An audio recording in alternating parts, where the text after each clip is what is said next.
l'épreuve du pouvoir. Ah, c'est ça. boo nekkee pouvoir sa comportement warul bokk ak boo nekkee opposition loolu moom mooy ñàkk a am un sens élevé de l'État tey li am ni képp koo xam ne nii yéene nga le régime du président Bassirou Diomaye Diakhar Faye avancé Ousmane Sonko faut taire ces divergences internes dans la majorité présidentielle yàlla dëgg la bëgg nit sooy ànd ak moom da nga koy wax li nga xam ne nii du ko yàqal nga ko koy soññe le spectacle des députés de la majorité qui qu'il soit ak ku mën a doon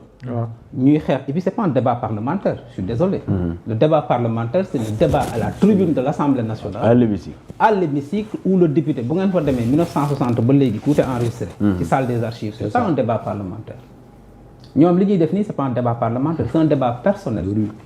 et te nee nañ ma tey am na beneen député buy dem ci beneen télé peut-être dina wax loolu yokk ci affaire bi mais c'est des débats personnels c'est pas des débats parlementaires le débat parlementaire c'est à l'hémicycle donc ñoom et comme je dis quand on est dans un groupe il faut avoir une solidarité de groupe amul leneen parce que rôle du député ma bëgg ko fàttali fii lan la c'est d'abord le législateur c'est voter la loi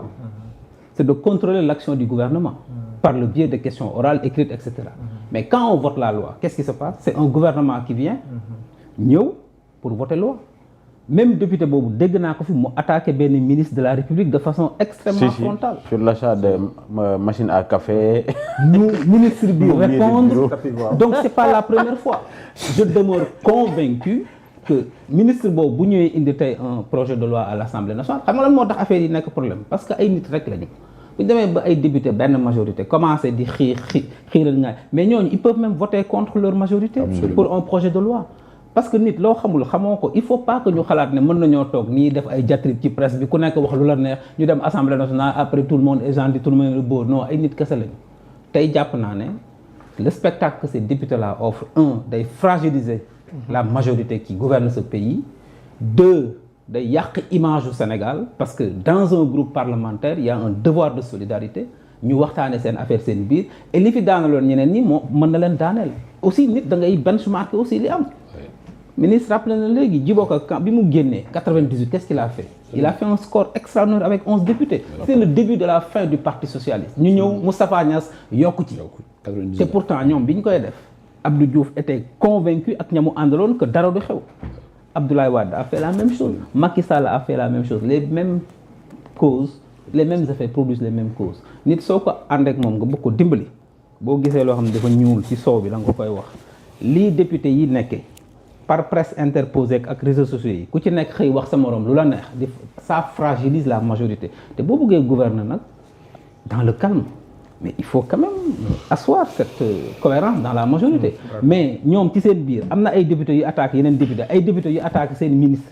mais loolu ban politique la loolu et ce n'est pas un débat parlementaire c'est un débat personnel man daal faut ñu corriger quoi man daal yëg naa keroog au séminaire de Saly de novembre 2024 mooy le séminaire de formation des députés juste bi ñu faloo ba pare kenn ci benn leader Pastef mais bëgguma tudd turam quoi leader bu mag ne leen carrément que député yi nga xamante ne bii moom ñu ngi soog a ñëw ñooñu nañ défendre parti bi waaye ñi nga xamante ne bii xam nañ leen nañu continuer te niñ daan defee mais pour man chaque chose a des limites ndax luy leader politique boobu wax dañ koy dugal ci lii man j'attends avec impatience la sortie du président de l'Assemblée nationale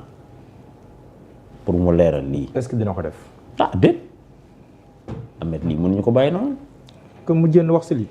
ah je ne sais pas yokk si xar mi karaw. déedéet. au moins c'est une voie autorisée. yokk xam nga xar mi karaw comment non c'est une voie autorisée.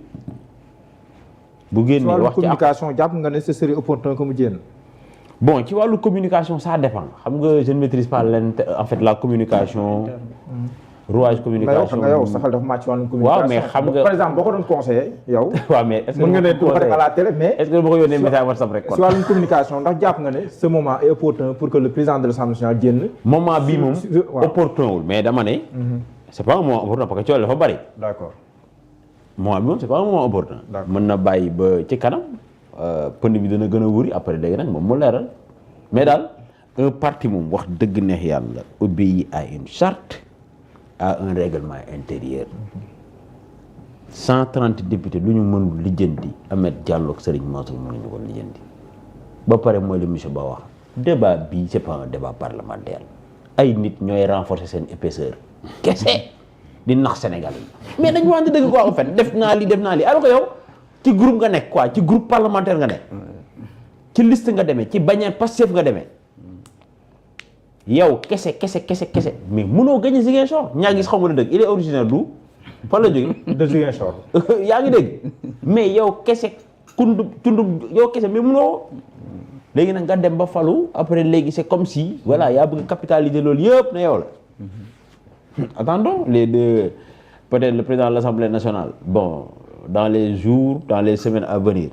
dina cibler la fin de la récréation peut-être le leader Ousmane Sonko chef du parti Pastef on verra mais daal am na ci loo xamante ne moom ça les dessert et ça les fragilise absolument man moo la quoi parce que mooy li ministre bi wax rek am na fi loo xamante ne bàyyi fi parti socialiste parti socialiste 138 coordination la plus un diaspora mi 139 coordination téye woon réew mi élection Senghor day def 100% député yi mooy li mu wax sànq man gëjuma archive nationale il y a de cela 8 jours donc lii ñuy def ni yëpp amoon na fi biñ fi coowu président assemblée nationale taxaw président taxaw premier ministre taxaw mais gis naa archive nationale ci Paris Dakar bu 19 juin 1960 Lamine Gueye taxaw Senghor taxaw Mamadou Dia taxaw dara beesu fi. on a même empêché Lamine Dia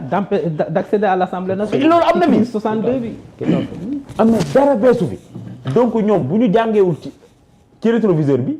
mais ils vont négocier difficilement en fait à la fois le présent et l'avenir.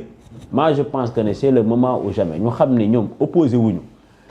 Ahmed gis nga parti au pouvoir li ko gën a mën a daaneel mooy des contradictions à l'interne mooy li ministre bi wax mooy li ko gën a mën a daaneel nag l'opposition bi de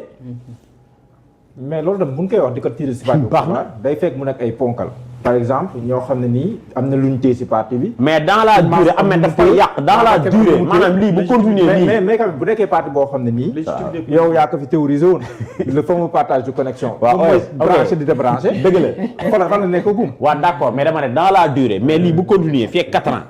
mais dafay def ay mordom entre guillemets. y aura des mordom ci politique. voilà donc on a qu'à cibler la fin de la récréation. ba pare ñoom ñoo fi doon wax focus nañu focus ci problème gis nga un homme politique un parti politique sa vraie opposition amet xam nga mooy lan mooy la pauvreté sa vraie opposition mooy l'éducation c'est la santé c'est l'accès à l'eau potable observation ñun ñëpp jàng nañ ko l'eau potable est une eau que l'on peut boire sans craindre d'être malade elle ne contient ni lan ni couleur ni odeur inodore incolore xaw ma lan. elle n'est pas toxique. observation xaw ma séedee. nañ wax ci yooyu gars dañu may jom. dañ dem ci parce que yitteel na premier ministre. administration xam nga moom. voilà administration waaw parce que yitteel na premier ministre. de sorte que même conseil des ministres am na yu mu souligné. dama lay defal un tout petit peu benn rappel. parce que le premier ministre il a ensuite déploré des manquements graves et récurrents et contraires aux règles de transparence et de bonne gouvernance et préjudiciables à la qualité du service public. dans la gestion de ces structures mu ne benn non tenue